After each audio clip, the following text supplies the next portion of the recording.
Christians in motion. This is one of those verses that I feel gets taken straight out of context sometimes, you know? I'm gonna pray for you. We have to educate ourselves through the lens of Scripture. That's right. Blasphemy. No, I'm just kidding. Because the Bible says so. Because the Bible says so. Is a sufficient answer.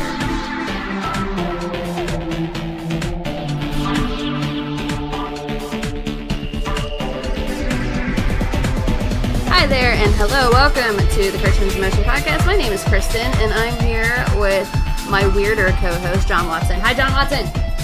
Hi, buddy. How's it going? Hi, bunny. How you doing? Hiya, buddy. You're so weird. Oh, man.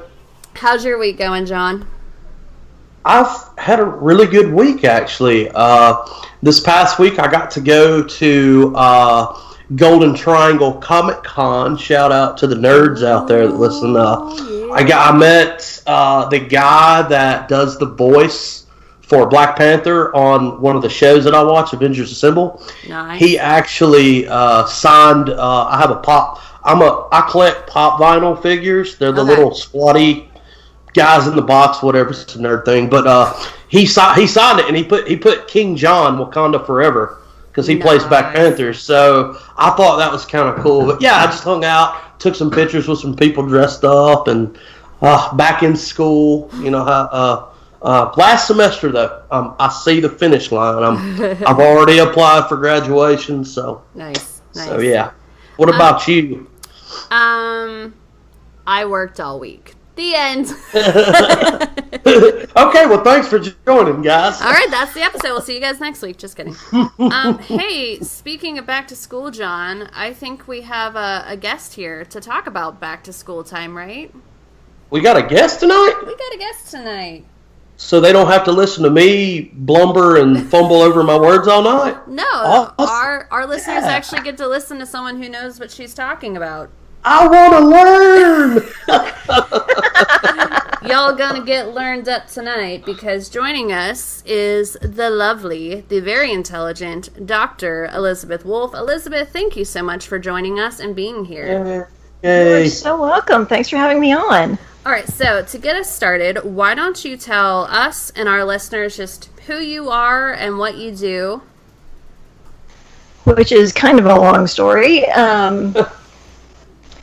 My name is Elizabeth G. Wolfe. I am a freelance translator and editor, an independent historical fiction author, calligrapher, crocheter, and adjunct professor of English online at the Baptist College of Florida.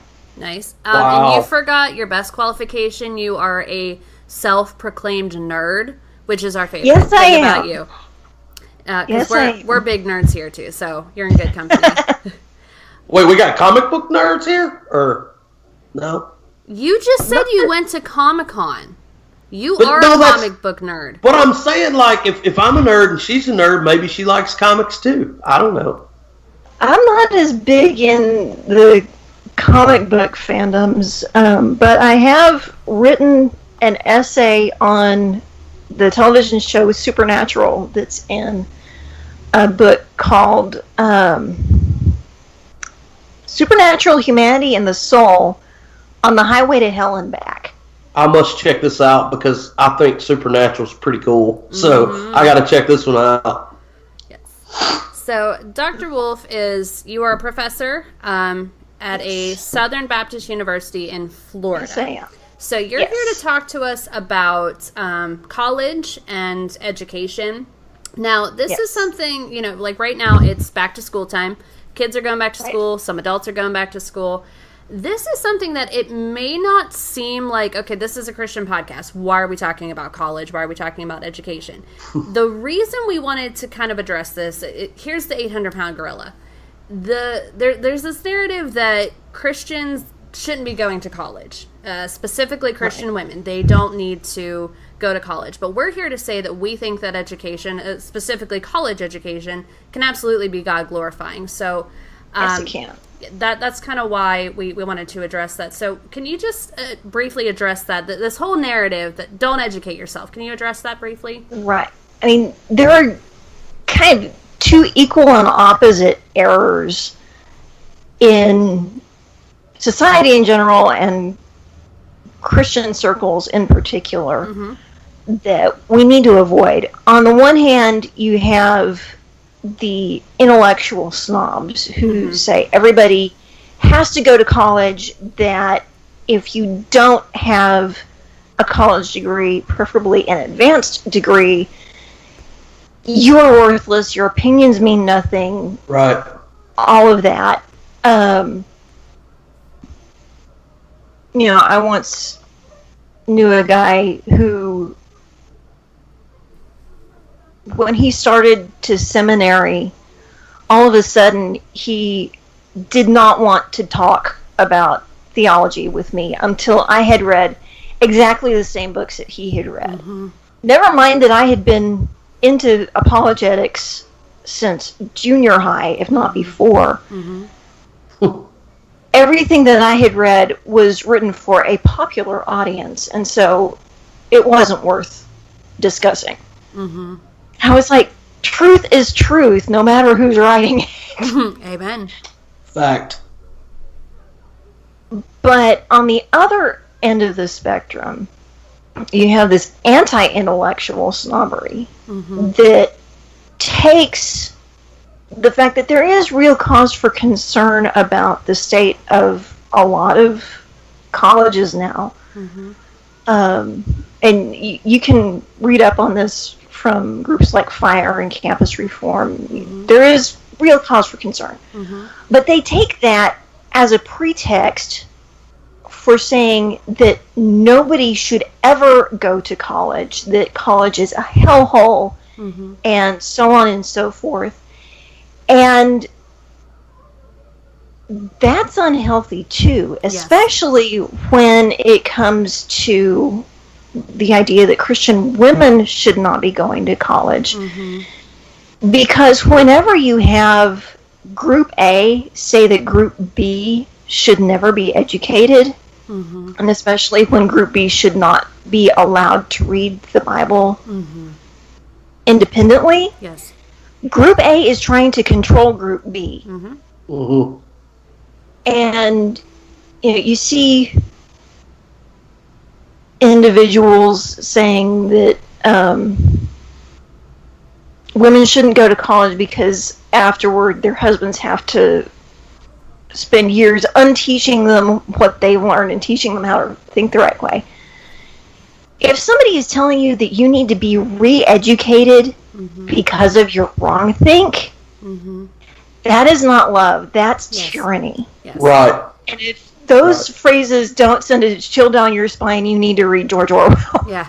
And for any listener that thinks that, Dr. Wolfe is being hyperbolic, she's not. This is something that comes out of like the quiverful movement, the patriarchy movement, this idea that, women should not be reading scripture. It should be read to them by their husbands.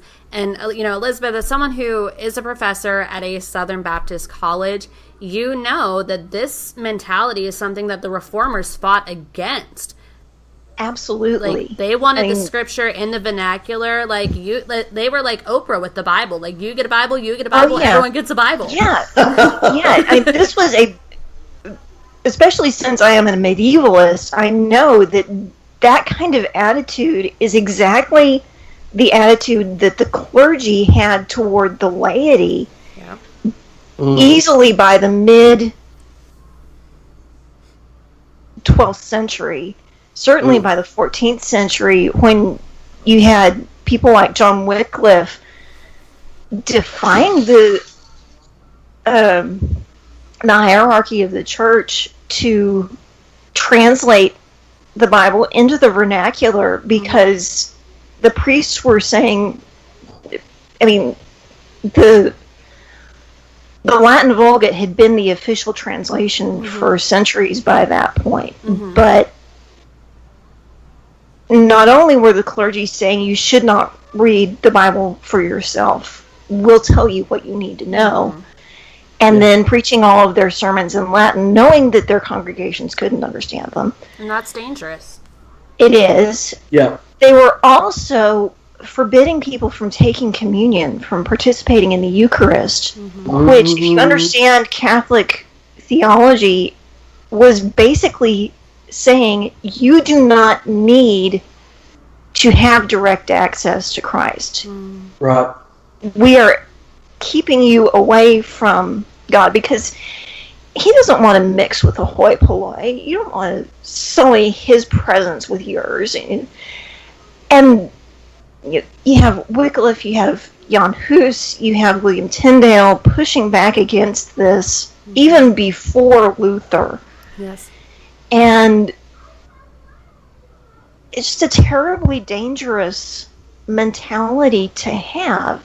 And it is entirely about control. Absolutely. Wycliffe and Hus, that's my love language, man. I love that guy. I'm actually reading in the book that I'm reading for the Reformation. The portion that I'm in is on Wycliffe right now. So very cool stuff. See, I told you, John. I told you, you're gonna like this lady. I'm already on board. Sign me up. This is great. I'm enjoying this. Yes. All right. So, okay. When we talk about education, that's kind of a umbrella term. So we know that there are lots of different types of education. Exactly. So there's college, like your typical 4-year university. Then you can go beyond that, master's, doctoral degrees, what have you. Votex, you mentioned apprenticeships and internships, which is something internships and apprenticeships, I want to see those come back. That's a good thing. Yeah.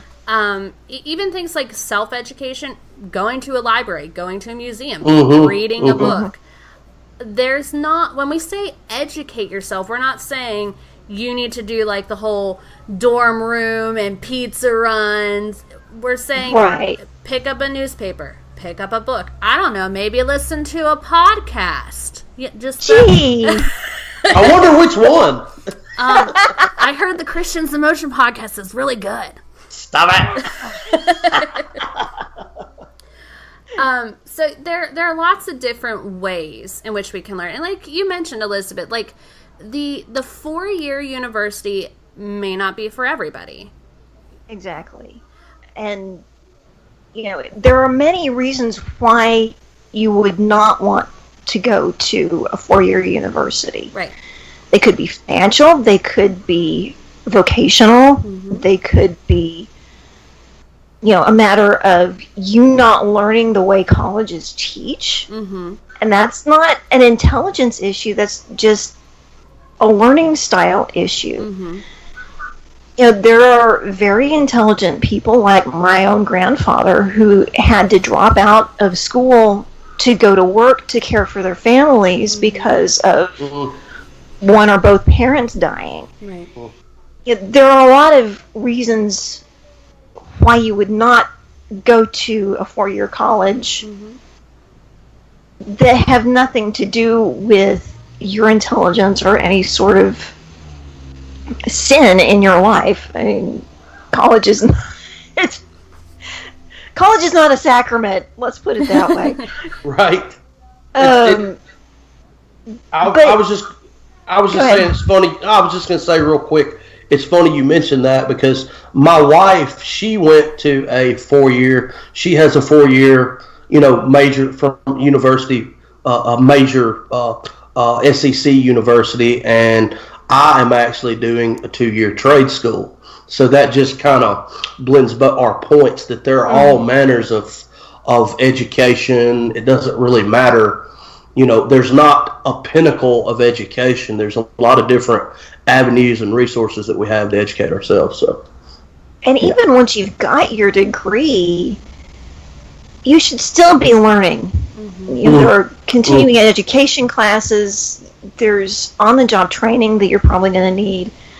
But even, like you said, just pick up a book, go to the library, even go to Project Gutenberg, or there's a site called the Christian Classics Ethereal Library. which is run by Calvin College, and it's basically Project Gutenberg for Christian literature. There's so much good stuff. Public domain, available online for free. Just download it and read it. There is so much out there. There's no excuse for remaining ignorant. And even honestly, like, this may sound silly, but even little things, if you're just like, I have always wanted to learn how to do needlepoint or knitting or gardening. Like, just a few weeks ago, I was at our local library, and there was a book. It was like Gardening 101. And I'm like, I don't know anything about gardening. I'm going to look at this book. That is education. My favorite quote, it was up on the wall in my second grade classroom. It said, if you learn something new, you're smarter than you've ever been before. I have held on to that for years. So now I know things about gardening that I never knew before.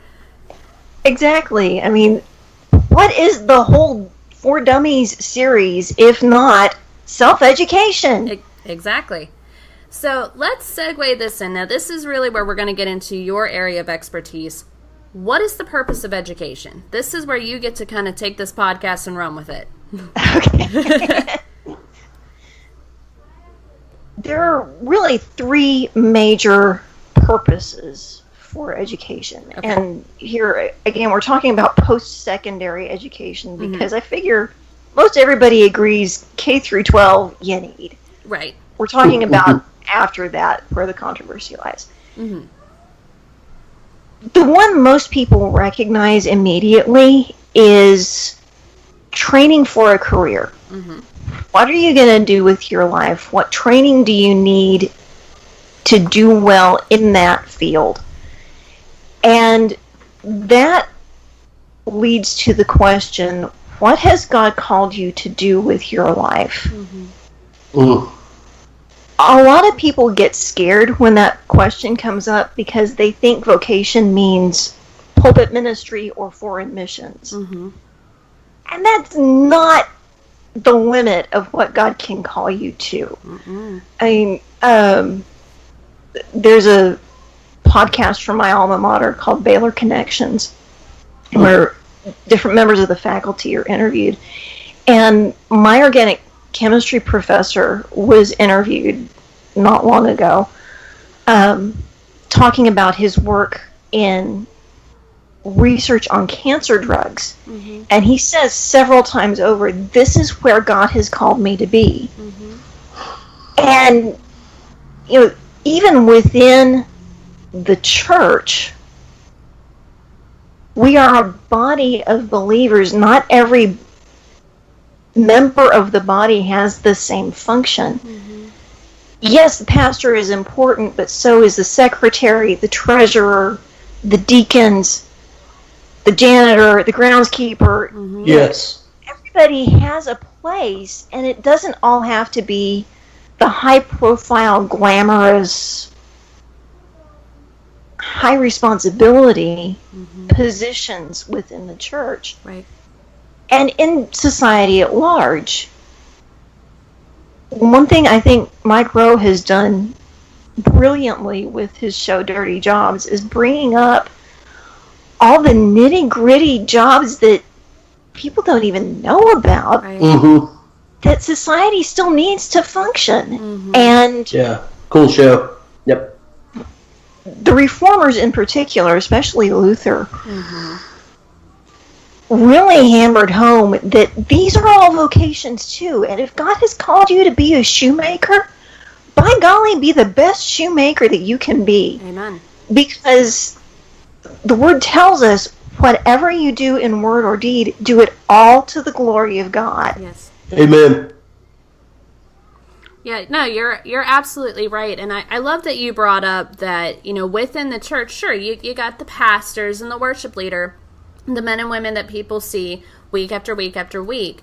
But, and I actually wrote a blog about this a couple months ago, there is somebody that is scrubbing the church's toilets. That job needs done, somebody is doing it. And I know this from experience in churches, a lot of times, like, your stay-at-home moms, they're the ones that are cooking and cleaning for events, that are organizing things for the community. And truthfully, and this is a very Protestant idea, your mission field is wherever you are. So that's right. If you work in a hospital, in a grocery store, your co-workers, the people you interact with, there's your mission field. You don't That's have right. to be a pastor to be evangelical.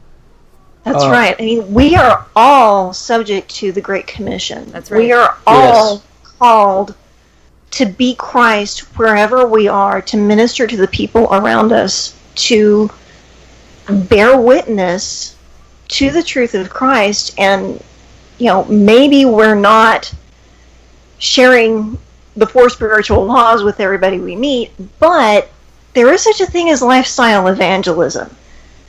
Being Christ with skin on, letting your light shine wherever you are, so that the people around you may see your good works and glorify your Father in heaven. You don't have to be going to the far-flung corners of the globe. Yeah. There are people right next door Yeah. who need you to be Jesus to them. That's right. Elizabeth, when you said that, the first thing that I thought of with this lifestyle evangelism is Brother Lawrence's book, The Practice of the Presence of God. Yes. His idea of, like, I'm washing dishes in a monastery to the glory of God. Like, That's this is right. my calling, and Yeah. it's just, that's really comforting, and that's a book I would recommend to kind of push the greater point of what we're saying here. So excellent. Absolutely. Very good point. Yep.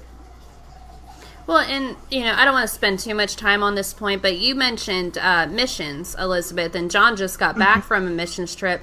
Like, even when they go on missions trips, depending on where they go, here's the thing, a lot of times doctors and nurses go on those trips, and these That's are right. people who went to college. That's right. Yeah. In fact, I have to tell a story for the people who think the only vocation for a woman is wife and mother. One of my college friends knew when she got to college that God was calling her into medical missions. And, she was in the Baylor Squared program, which is simultaneous acceptance to Baylor and to Baylor Medicine. And so she did her undergrad, started dating a guy even, and they were really pretty serious on the point of engagement, stopped to pray about it, and realized that God was leading them in separate directions. And so they broke up. It was amicable, but still kind of hard. Oh, I'm sure. She went on to med school, did her residency, did some supply work, finally got hooked in with a missions organization, got to Africa for her mission assignment, and in the same country was another missionary who was also single. God brought them together. They are now married and expecting their second child. Aw. And ministering together on the mission field. They have separate ministries, but they're complementary. And there are so many lives she would not have saved, and so many lives she would not have touched, and she would never have met Mr. Right, the man God had for her, if she had not gone through college and med school and all the rest of it. That was where God led her. Yes, being a wife and mother was part of his plan for her, but that was not the whole of it. Right. Yep. Well, and frankly, we kind of rail against this idea that the wife and the mother is somehow a superior brand of Christian woman. And I've said it before, and I know that people get kind of ticked off when I say this, but I'm like, if you believe that the highest calling for a woman is to be a wife and a mother, then you don't understand Scripture, because an atheist can be a wife and a mother. The highest That's calling right. for a woman is daughter of the living God. Don't tell my wife that. Don't tell my wife that. She'll come unglued because she works for the public, and she's a lot more educated as far as that goes as I am. So, yeah, she'll come unglued. Yes. Okay, so when we're talking about purpose of education, so your first point was career. So that's what we just talked about there. So yeah. what's next, Dr. Wolfe? Kind of the intermediary purpose of education is making you a more well-rounded person. Mm-hmm. A friend of mine talks about his ideal of the Aristotelian plumber, somebody who's working in a trade but still has a broad education, has studied maybe philosophy, and understands the importance of living a well-examined life. Mm-hmm. And there are lots of ways that this can work. You're not going to be as informed of a voter if you have not studied American history and constitutional government and where the Constitution came from, why it was important, why the framers set things up the way they did, why the Electoral College exists, for example. Mm-hmm. You know, the basics of Western civilization. Why is America exceptional? Well, read de Tocqueville's Democracy in America. Read the Federalist Papers. Mm-hmm. You know, all of this information is out. Yes. And there are all kinds of ways that you can be a rounded individual through education. And even if you are a stay-at-home mom, there's nothing wrong with that. No. But you never know what questions your kids are going to come up with. Mm-hmm. I will never forget. Well, I have to back up a second and preface this by saying that my brilliant friends have even more brilliant children. Mm-hmm. This one family, husband went to grad school with me, wife, I can't remember what her degree is in, but she didn't go through the English program, but she was reading everything he was. They were discussing it. You know, she's a very well-read lady. Mm-hmm. Their oldest daughter was a news junkie before she was 1 year old. When Fukushima happened in 2011, mother and daughter were watching the news together, as they always did, and naturally daughter had questions. Mm-hmm.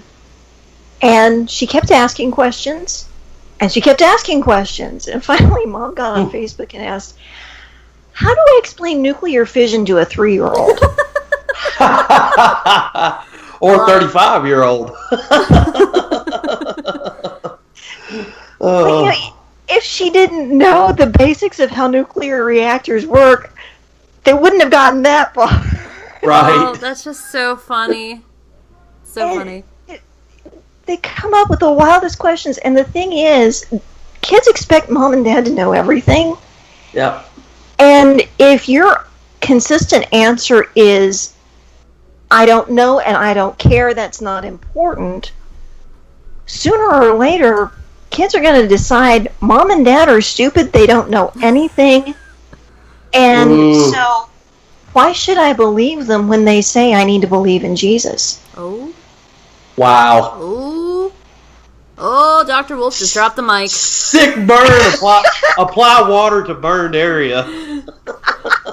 I just have to No, tell y'all, seriously. though, I work in a learning center, and we're infant through 12, and I'm just envisioning teaching nuclear physics to my 2-year-olds, and it is just the funniest picture in my head. I can't. Hashtag nuclear physics for a 3-year-old. Nuclear physics for kids! I love it. I love it. Oh, man. So, yeah, there's so much out there that we can learn, and there's so much that we ought to learn. Mm. Not least because the ultimate end of education for a Christian is bringing us closer to God. Yes. And we can look at this from a million different angles. You know, a STEM degree not only teaches you how to think logically, how to think independently, teaches you information that you need to resist the hype that you'll hear in the news media and food bloggers who absolutely don't know what they're talking about, and so on and so forth. Amen. But also, the word is very clear. The heavens declare the glory of God. Mm-hmm. The firmament showeth his handiwork. Mm-hmm. And, every bit of creation, from the spin state of a quark to the deepest depths of space that we can't even see with the Hubble telescope, mm-hmm. all of it is God's handiwork. All of it shows his fingerprints. Mm-hmm. Mm-hmm. And there's so much that we can learn about God as the creator just from studying his creation. That's right. Yeah. To give one example from my chemistry studies, in my organic chemistry class, my professor was sharing some of the research that they were doing on this one particular cancer drug. It's called calicheamycin. And I'll send Kristen a link to an article that explains all the whys and wherefores. But what happened was that this one cancer researcher, if I remember the story right, he had car trouble out in Kerrville, which is just a few hours from where I live here in Texas. And while he was waiting for his car to be repaired, he was wandering around downtown and came across a caliche pit. If you've never been to West Texas, caliche is a very nutrient-poor type of clay soil. Mm-hmm. Essentially worthless. Okay. But he picked up this one rock and decided to take it back to his lab just to see what was on it. Mm-hmm. And he found this one type of bacterium that generates this substance that when you apply it to cancer cells, it cleaves the DNA and destroys the cancer cells. It's so powerful that they have to use antibodies to deliver it directly to the tumor, or else it'll destroy healthy tissue as well. Mm-hmm. But I was sitting there in class looking at this handout with the structure of the molecule on it, knowing that if one hydrogen atom were out of place, this drug wouldn't work. Mm-hmm. Mm. Knowing that God had designed this molecule, had designed a bacterium to produce it, had put it on this worthless rock, and sent the right researcher at the right time who would listen when the Spirit nudged him in the side and said, "Hey, go see what's on that rock." Mm-hmm. Mm. I thought, what a God we serve. Mm-hmm. Yep. And yet I know there were other people in that class who were looking at it going, what a great coincidence. No. And not even making the connection. Right. And that's, honestly, I will never understand the science-fearing Christian, because, let me tell you all something. Our God is sovereign over chemistry. He is sovereign over physics, over all natural law. He created those natural laws. They are his. Sure. So absolutely, we're right there with you. He's even sovereign over the people that think that the earth is flat. I knew you were going to say that. I knew it was coming. Stop it. Stop, guys. Stop. Yes. Okay, so... I'm sorry. there's a medieval guide to contemplation by St. Bonaventure called The Mind's Journey to God, and he actually recommends starting with creation and thinking about the properties of creation and what they tell us about God. He calls it the vestigia Dei, traces of God in creation, what they tell us about him as the creator. And then thinking about ourselves being made in his image. What does that mean? What does that tell us about God? And thinking more and more about God in those terms, and we get to a point where human logic can take us only so far, but if we're doing this prayerfully, God will meet us and the Spirit can catch us up into higher levels of contemplation and experience than we could have reached on our own. But he really strongly recommends starting with creation. And that's science! Yes, absolutely. Okay, so when we're talking, so that the second point we were talking about there is just general well-roundedness, just being a logical and critical thinking person. So our third purpose for education, and I think this might shock some of our listeners. You want to drop this bomb, Elizabeth? What's our third purpose for education? Do you have your notes pulled up? Did I put you on the spot? Had to, learning to God's glory.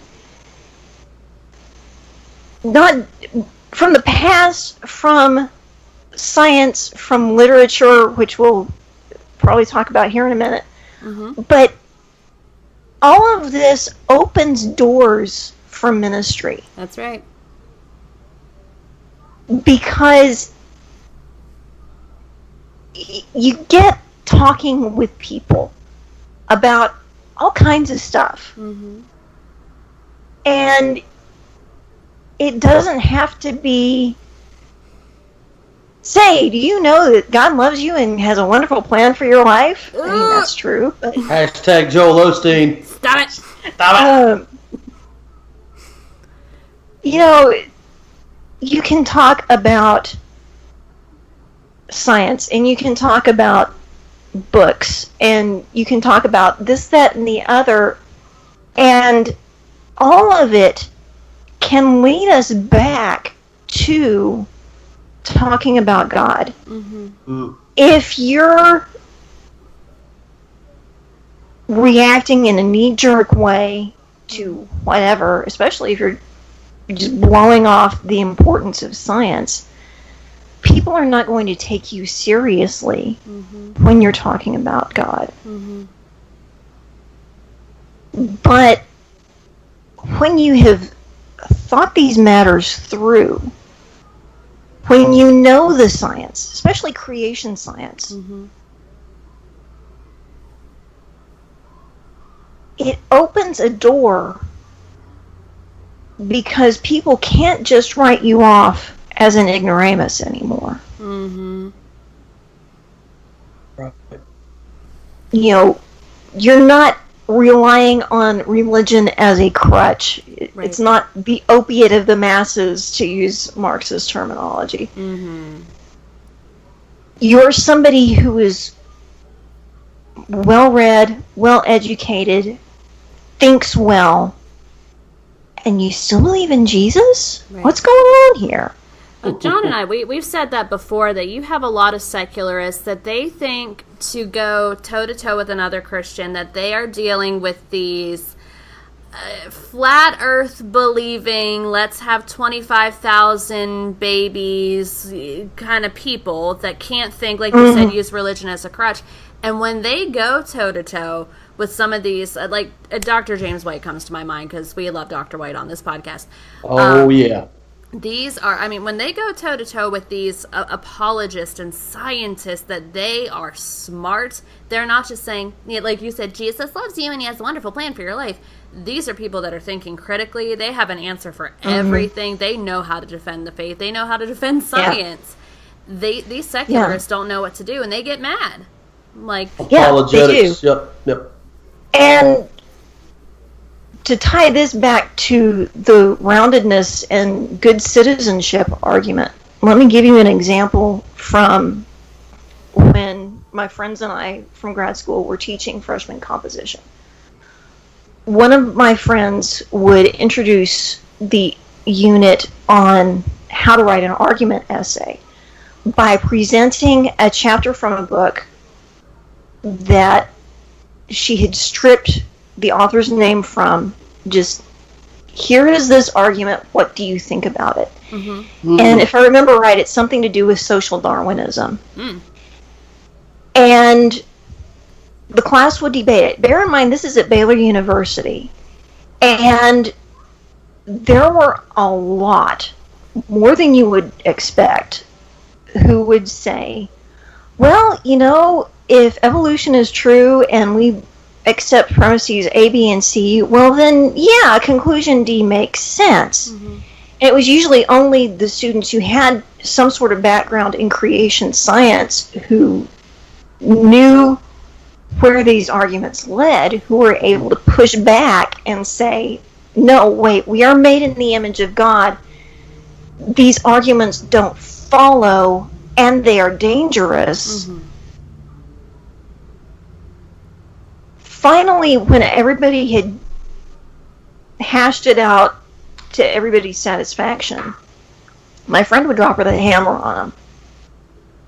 This argument was from Mein Kampf by Adolf Hitler. Wow. Oh. Oops. Yeah, we all know what he was like. Yeah.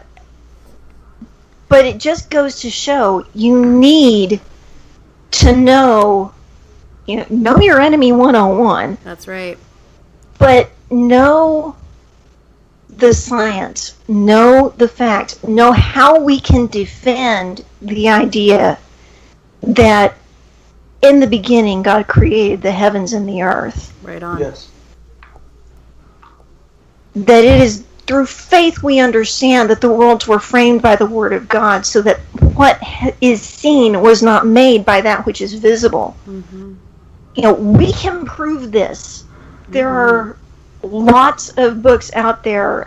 One I'm going to recommend is Lee Strobel's The Case for a Creator. Yes. But we can back this up. But also, if you accept Darwinian evolution, go to you via the zoo,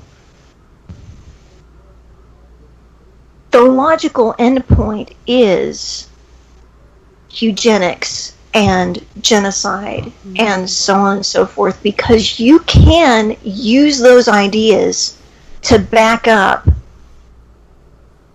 the master race theory and all of the rest of it.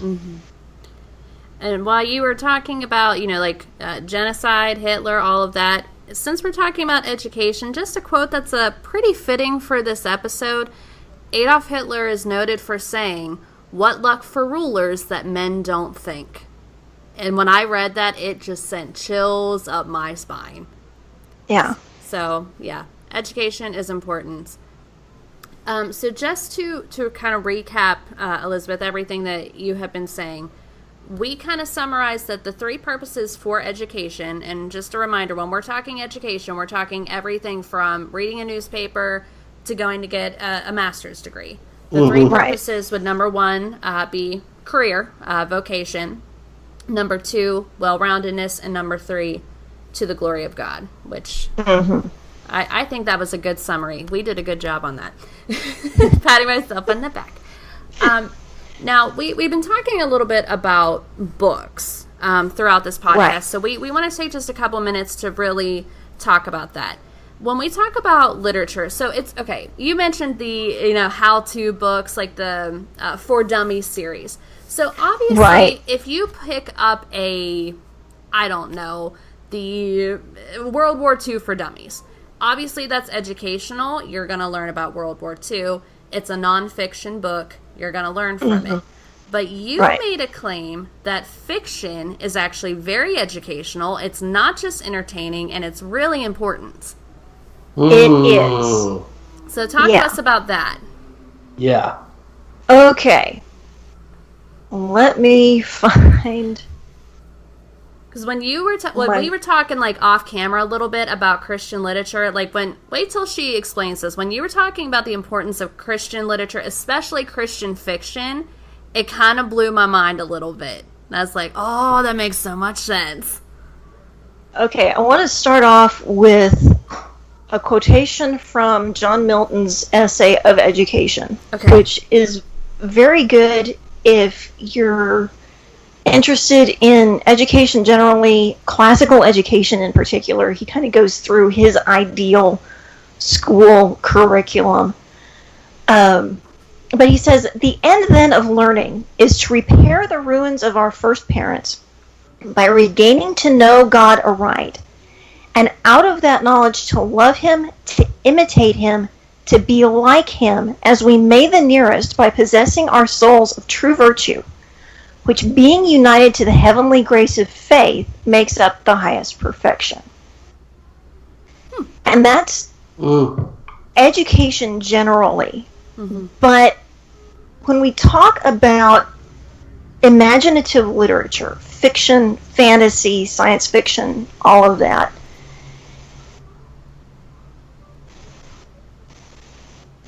I want to look at Sir Philip Sidney's The Defense of Poesy. Poesy meaning the making of poetry or imaginative fiction. Talking about poets who make imaginative fiction. Talking about a definition of the purpose of poetry that goes back to classical times, Horace's Ars Poetica, which is that the purpose of fiction is to teach, to delight, and to teach by delighting. And Sidney says that poets indeed do merely make to imitate, and imitate both to delight and teach, and delight to move men to take that goodness in hand, without which delight they would fly as from a stranger, and teach to make them know that goodness whereunto they are moved. And this is something that Christians have been talking about for centuries. Even in Mr. Rogers' acceptance speech when he was inducted into the Television Hall of Fame, he asked the question, how do we make goodness attractive? Talking about how people in television are servants who have a calling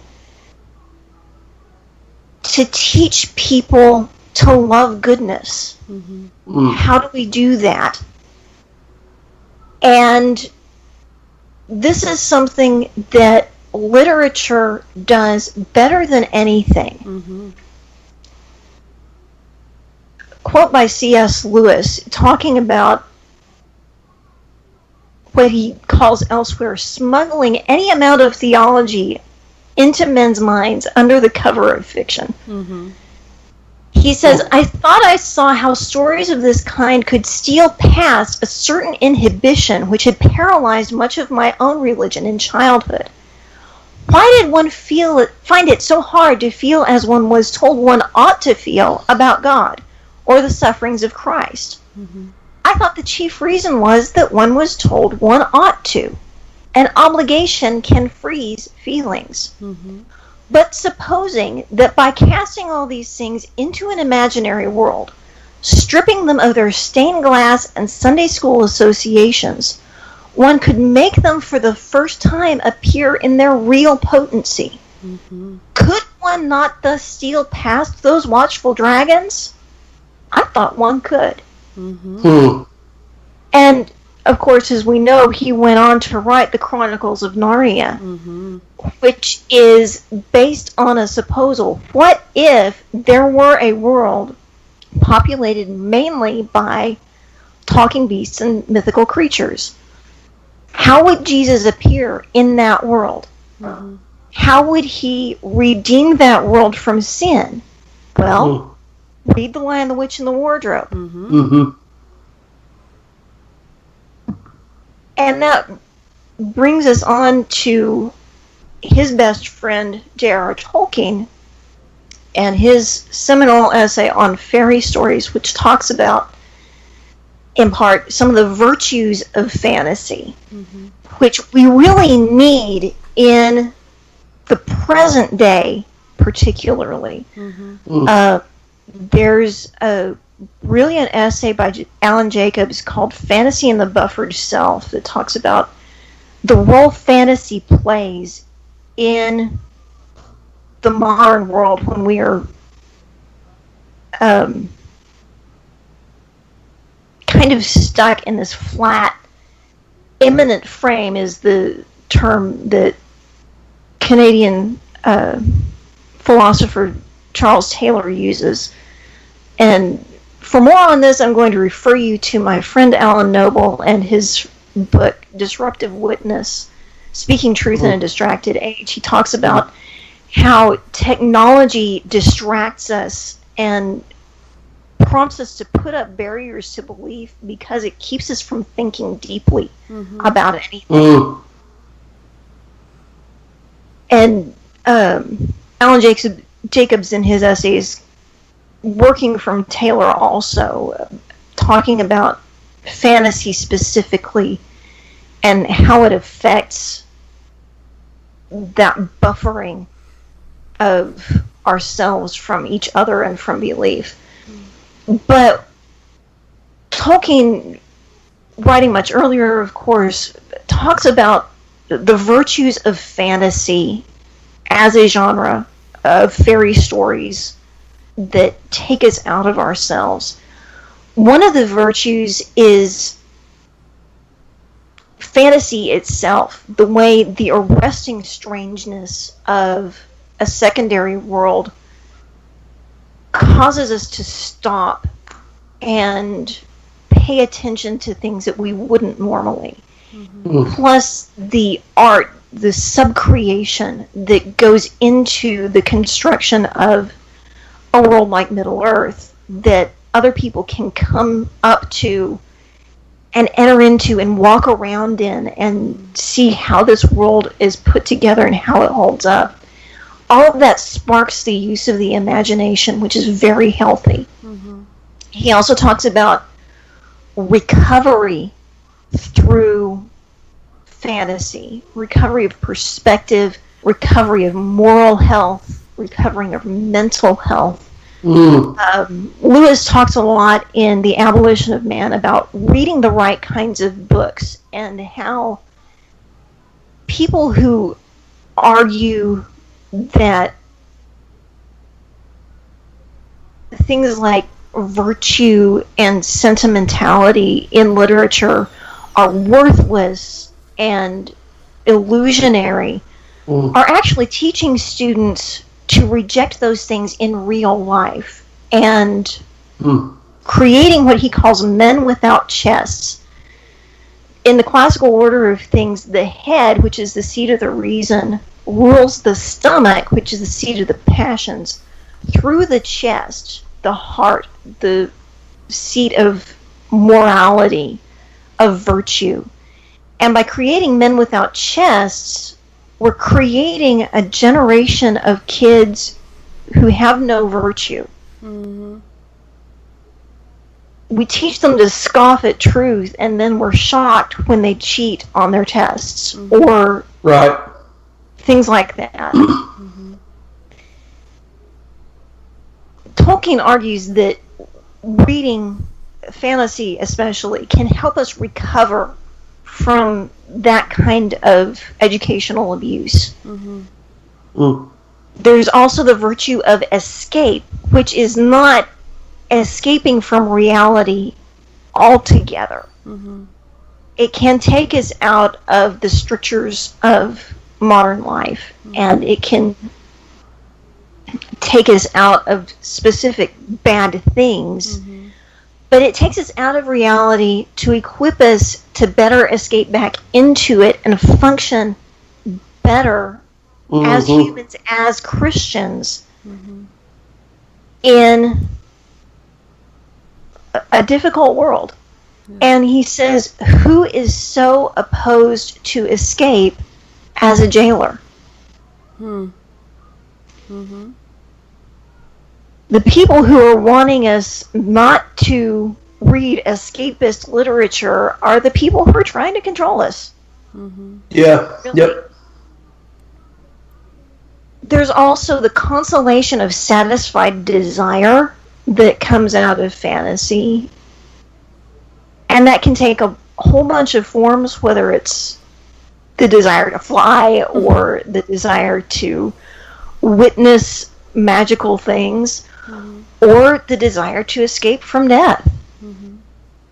That is not an inherently bad thing, he says. And that leads us to the ultimate consolation, which is the consolation of the happy ending, which he calls eucatastrophe. The good sudden turn away from everything is grim and dark and horrible. All of a sudden, the eagles are coming, the eagles are coming. Gollum falls into Mount Doom, the ring is destroyed, the day is saved. And he says, in its fairy tale or otherworld setting, it is a sudden and miraculous grace, never to be counted on to recur. It does not deny the existence of discatastrophe, of sorrow and failure. The possibility of these is necessary to the joy of deliverance. It denies, in the face of much evidence, if you will, universal final defeat, and insofar is evangelium, giving a fleeting glimpse of joy, joy beyond the walls of the world, poignant as grief. And he uses evangelium there very deliberately because he goes on in the epilogue to explain that the ultimate form of this is the gospel. He says the birth of Christ is the eucatastrophe of man's history. The resurrection is the eucatastrophe of the story of the incarnation. This has all the hallmarks of the best fairy tales, and it's true. He says art has been verified. God is the Lord of angels and of men and of elves. Legend and history have met and fused.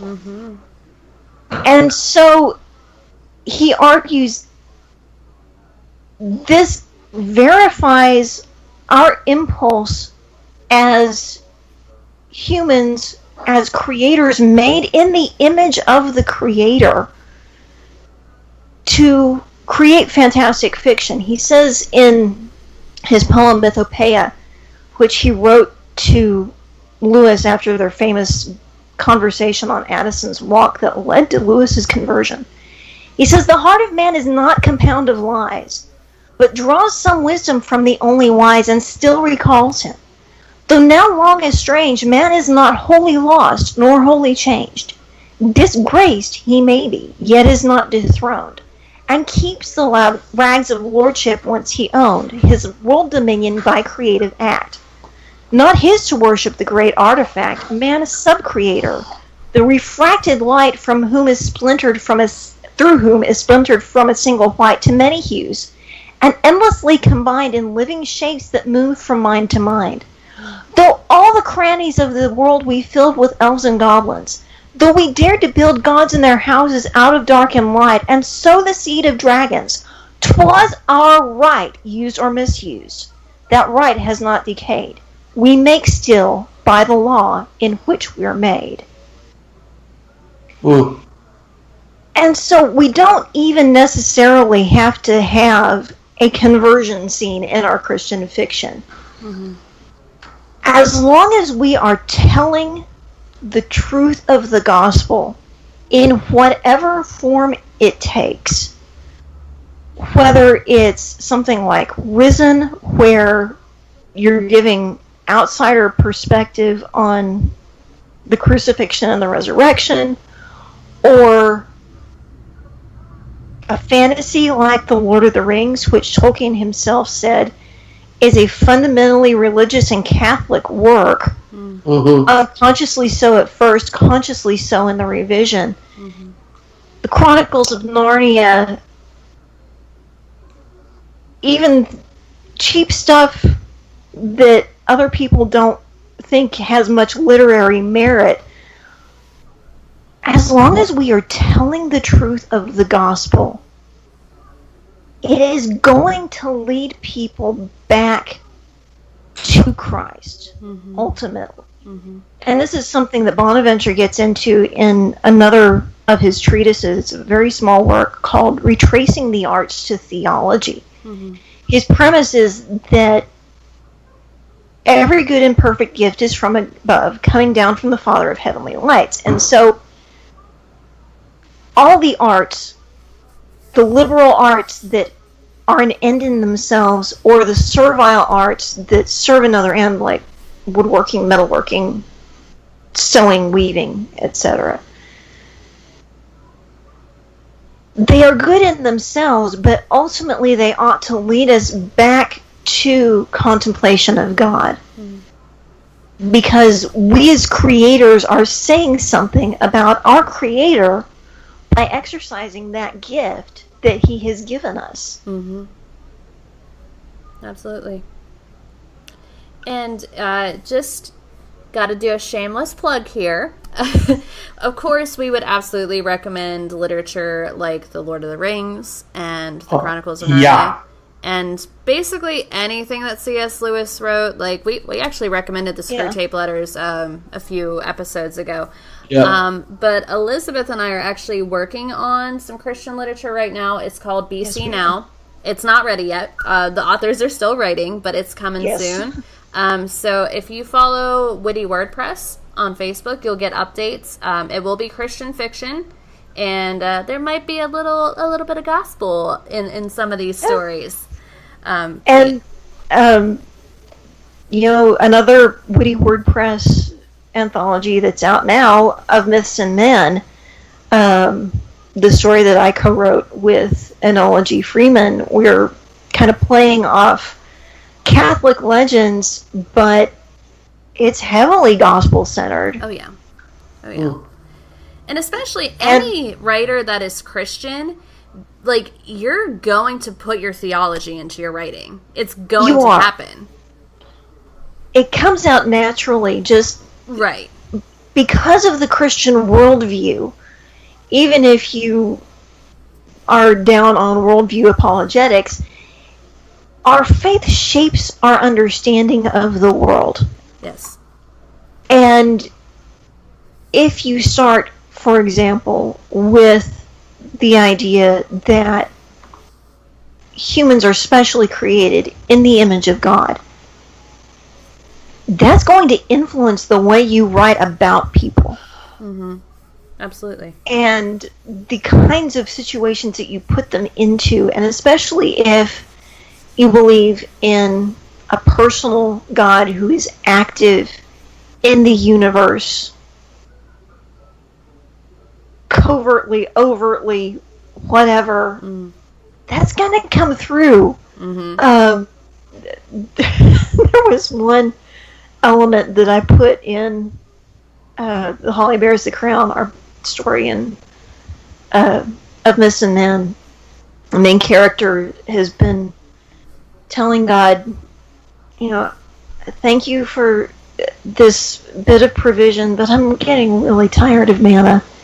And he goes to have his morning devotional, and the verse of the day is from Isaiah, has my arm grown short, or am I unable to deliver? I put that in because God's pulled that one on me twice. Yes. So we have been talking for over an hour now. It hasn't felt like that long. I just checked the time. I was like, holy crap, we're already past 60 minutes. It's all John Watson's fault. It's not us girls that are yakety yak, and it's all John Watson. Of course. Oh, of course. It's the guy. I'm kind of just laying low and learning tonight, guys. So I know, she's smart, isn't she? She's getting us all learned up. Back to school with Dr. Wolfe. But as we do kind of segue into a conclusion here, the last thing we wanted to talk about is we talked about this in the beginning, this whole idea that, the evil education system, it's corrupting people, it's just like, an atheist making factory, right? So as we kind of conclude, we know that, right now we got a lot of kids going back to school, teenagers going back to high school, young adults going to college, maybe even some of the older adults going back to college. So can we talk a little bit just about staying Christian in college and kind of wrap up with that a little bit? Sure. Yeah. Like I said, there is real cause for concern about things that are being taught in especially state schools, state universities. But there are lots of resources out there. There's even a book called How to Stay Christian in College. And there are books like Josh McDowell's Don't Check Your Brains at the Door. They're geared more toward teens, how to defend your faith. But it's important to have a solid foundation going in, because your faith is going to be tested. Even at a Christian school, you're going to face situations and professors who don't agree with you. Yeah. You need to know what you believe and why. But there's an error that G.K. Chesterton talks about in his autobiography, talking about his friendship with H.G. Wells and all the fads that Wells went in for. And he says, I think Wells thought that the object of opening the mind is simply opening the mind.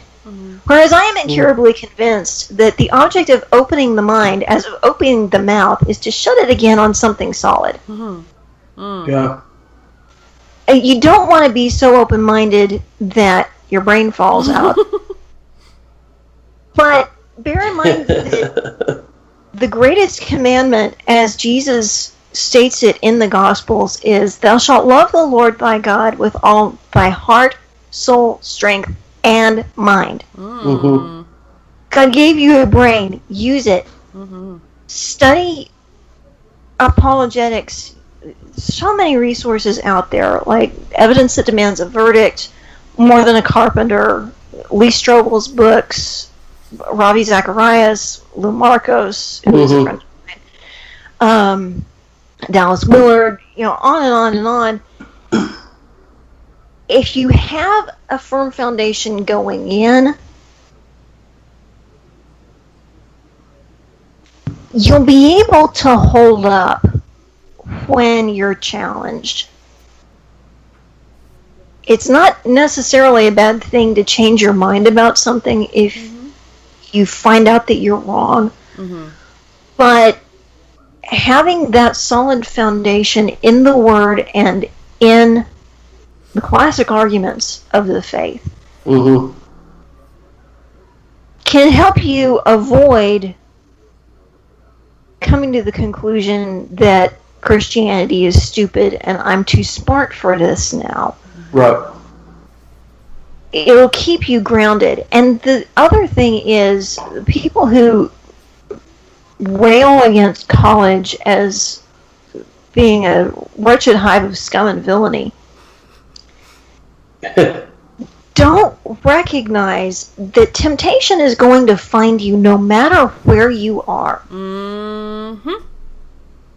Even if you are a stay-at-home mom doing all the things the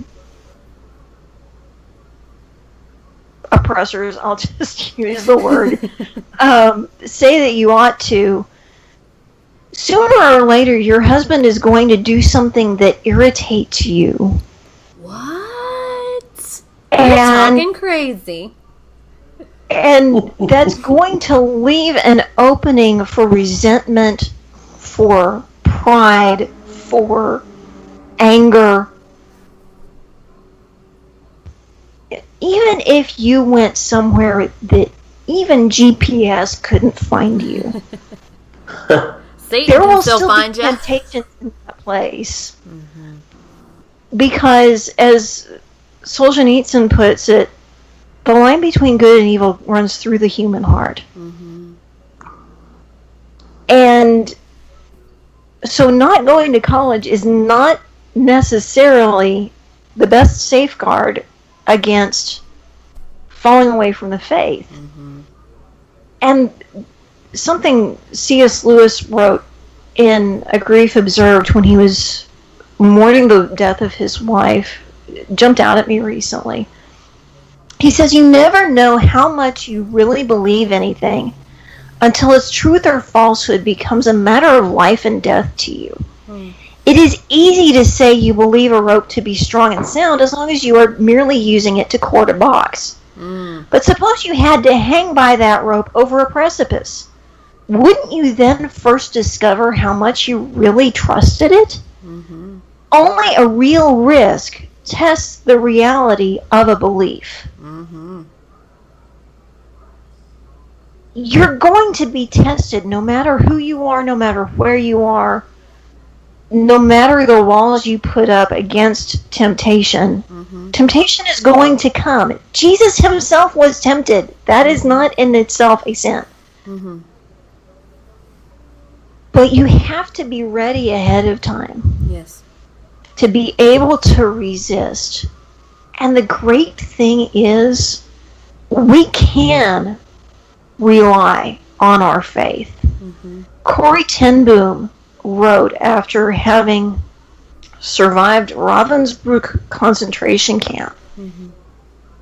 I've experienced God's presence in the deepest, darkest hell that men can create. I have tested the promises of the Bible, and believe me, you can count on them. Amen. And as one final encouragement on that too, like we would say, like you're right. Like, don't open your mind up so much that like your brain falls out. Go to college, absolutely. If you're a young person, go to college, but be smart, be safe, prepare yourself. Like, keep going to a local church. Another thing I would add to that is get a mentor. You know, if you're a 20-year-old, find, you know, a 30-year-old or a 40-year-old in your church and say, hey, I'm starting college. I know that temptation's going to come, temptation to party, to whatever college kids do. I don't know. I know it's coming like a freight train. Be my mentor. Hold me accountable. You know, that's a huge safeguard.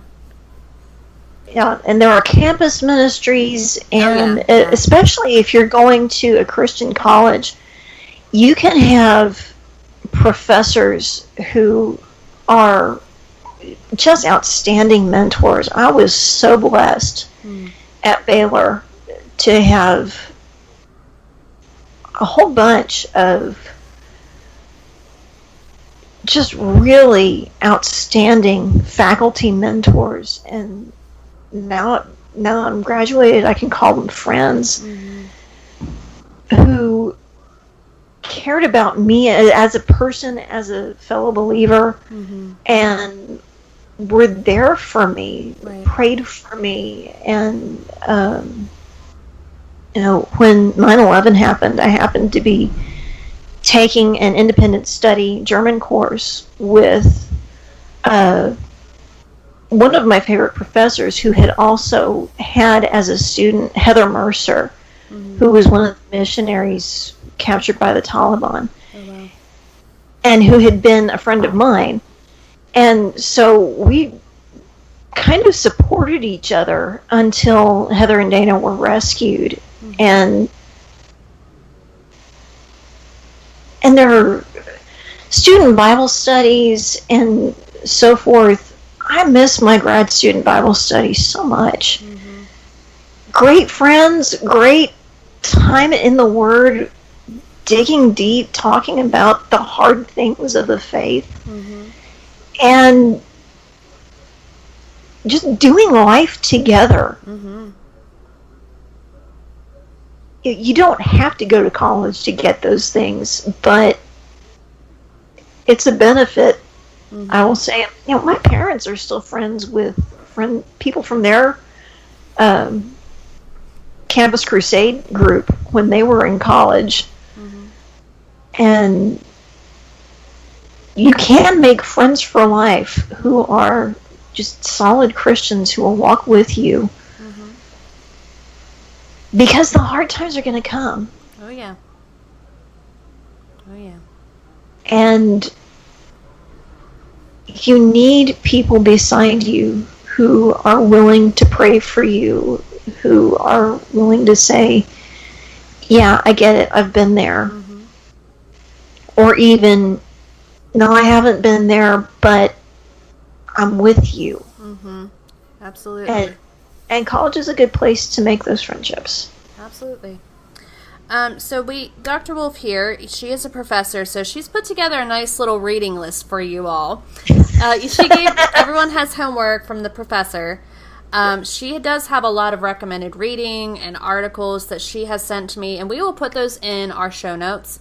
And if y'all like what you heard tonight, she is on Facebook, Elizabeth G. Wolfe. We will link her Facebook page. You can... What do you do? Do you like on Facebook or do you follow on Facebook? I don't know. I'm old. Like the page, follow it. Yeah. And I've got a blog. My Etsy shop is currently on hiatus, but Lord willing, I'll get it up and running again here pretty soon. And I've got a Cafe Press store. Ooh. If you want to take John's advice from a couple weeks ago and start journaling, I have journals.